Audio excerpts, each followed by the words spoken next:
विडंबना करणारा केंद्र शासनाचा या सरकारचं करायचं काय? अजित पवारचं करायचं काय? एकनाथ शिंदे करायचं काय? छत्रपती शिवाजी महाराजांचं विडंबना करणारा राज्य शासनाचा। राजकोट किल्ला मालवण येथील छत्रपती शिवाजी महाराजांचा पुतळा कोसळल्याच्या निषेधार्थ सोमवारी श्री शिवजन्मोत्सव मध्यवर्ती महामंडळाच्या वतीने छत्रपती शिवाजी महाराज चौक येथील महाराजांच्या पुतळ्यासमोर शासनाचा निषेध व्यक्त करण्यात आला। छत्रपती शिवाजी महाराजांची विडंबना करणाऱ्या केंद्र सरकारचा मोदी सरकार, एकनाथ शिंदे सरकार, छत्रपती शिवाजी महाराजांचा पुतळा बसवत असताना देखील महायुती सरकार हे टक्केवारी खाण्यामध्येच व्यस्त आहे असे म्हणत आंदोलनकर्त्यांनी राजे आम्हाला माफ करा असे म्हणत उदासीन महायुती सरकारसाठी या मंडळाचे सर्व तमाम शिवप्रेमी या ठिकाणी जमले आहेत। आपण पाहतोय की जेव्हा निवडणूक येतात तेव्हा घोषणा दिल्या जातात की चला घेऊ छत्रपतीचा आशीर्वाद आणि देऊ मोदी नसतात, परंतु ह्या कालच्या या प्रकरणावर एवढं लक्षात येतं की छत्रपती शिवाजी महाराजांबद्दल असलेलं त्यांचं वेगळी प्रेम या ठिकाणी वारंवार त्यातून दिसून येत आहे। अरबी समुद्राचं स्मारक असू द्या, केवळ त्या ठिकाणी भूमिपूजन करायचं आणि जनतेच्या भावनाशी खेळायचं। खरं तर काल मुख्यमंत्री साहेबांनी सांगितलं की वाऱ्याचा वेग वाढला म्हणून या ठिकाणी अशी घटना घडली, परंतु माननीय मुख्यमंत्री महोदयांना सांगतोय की अशा ठिकाणी समुद्राच्या तळी ज्यावेळी आपण पुतळे बांधत असतो त्यावेळी फिजिबिलिटी स्टडी नावाचा प्रकार असतो। ती फिजिबिलिटी स्टडी कोणत्याही प्रकारची या ठिकाणी न करता केवळ प्रसिद्धीपोटी लोकसभेचे इलेक्शन तोंडावर ठेवून या ठिकाणी डिसेंबर महिन्यामध्ये तो पुतळा उभा केला। आता आमची एक मागणी अशी आहे, आता विधानसभा डोळ्यासमोर ठेवून लगेच तो पुतळा उभा करू नका, परंतु हे करत असताना या ठिकाणी सर्व प्रकारचा स्टडी आणि सर्व प्रकारच्या क्लिअरन्सेस या ठिकाणी घेऊन तो पुतळा त्याप्रमाणे मानाने उभा केला पाहिजे आणि जे कोणी या ठिकाणी दोषी असतील त्यांच्यावर कठोर अशी कारवाई या ठिकाणी झाली पाहिजे।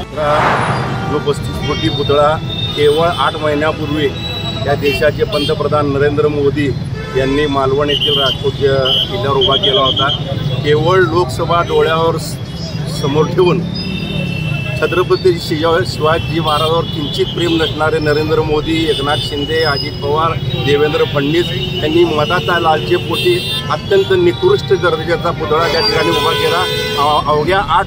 अवघ्या 2 ते 3 महिन्यात हा पुतळा कालच्या वादळ वारांनी नेस्ताभूत झाला।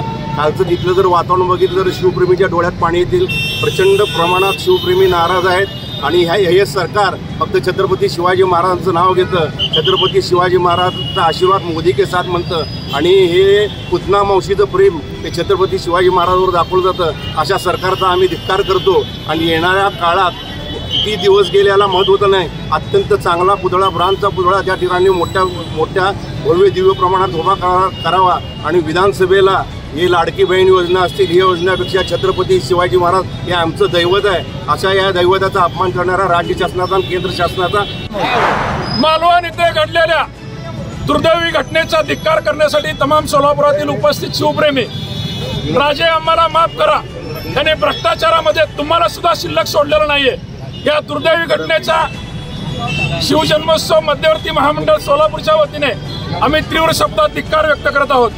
तमाम सोलापुरातील नव्हे तर भारतातील मावळ्यांना कालचा दिवस अतिशय काळा असून दुःखद असून आतापर्यंतच्या इतिहासामध्ये कधीच शिवरायांचे स्मारक किंवा शिवरायांच्या पुतळ्यांचं अशा प्रकारे अवहेलना कोणीही केलेली नव्हती, पण हे सरकारने 8 महिन्यापूर्वी इलेक्शनच्या तोंडावर लोकांना प्रलोभन दाखवण्यासाठी त्यांचं बेगडी प्रेम यांचं उघडकीस पडलेलं आहे। या घडलेल्या घटनेचा आणि याला जबाबदार असणाऱ्या सर्व यंत्रणेचा आम्ही शिवजन्मोत्सव मध्यवर्ती महामंडळ वतीने तीव्र शब्दात धिक्कार व्यक्त करतो। राष्ट्राच्या इतिहासामधला सर्वात काळा दिवस आहे, कारण का ज्या पुतळ्याला 3-3 वर्ष 4-4 वर्ष बनवायला लागतात तो 8 महिन्यामध्ये पुतळा तयार केला आणि तिथं बसवला आणि ते काल त्या पुतळा कोसळला आणि हे शासन इतकं नालायक आहे की असं सांगतंय की ताशी 40-45 किलोमीटरच्या वेगानं वारं वाहतंय, त्यामुळं हा पुतळा पडला। पण हे सरकार सुद्धा खोटं बोलते। आज आपण बघितलं देशामध्ये किती अरबी समुद्रात कुठं पुतळे उभारलेत, त्या कुठल्याही पुतळ्याला काही झालं नाही। हा निष्कृष्ट दर्जाचं काम झाल्यामुळं हा पुतळा कोसळला। आम्ही मध्यवर्ती महामंडळाच्या वतीने त्यांचा तीव्र निषेध करतो।